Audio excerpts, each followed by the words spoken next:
My creeping swamp, cause he's his Calabrians! The thing about it though, he's, you know, Groves started off well, and immediately dropped Froch by way of a huge right hand.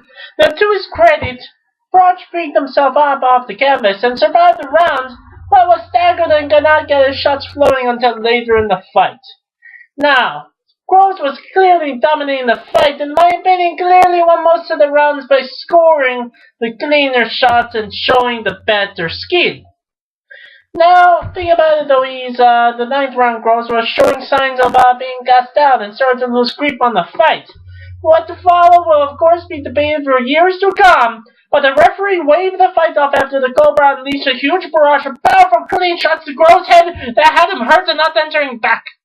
Well, of course, Monday morning boards are all over the boxing forums, playing the tone of Groves being robbed by a victory and feeling sorry for him.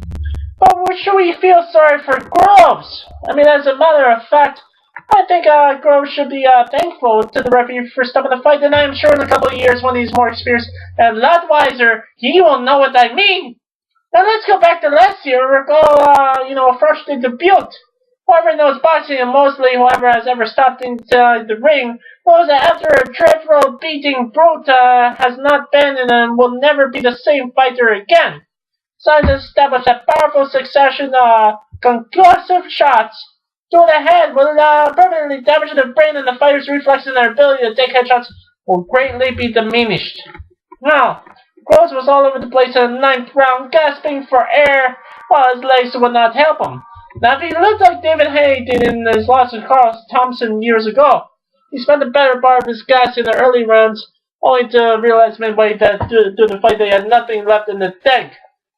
In contrast, helped by superior stamina and being all-around condition, Froch was rallying and it did not take long for him to smell blood.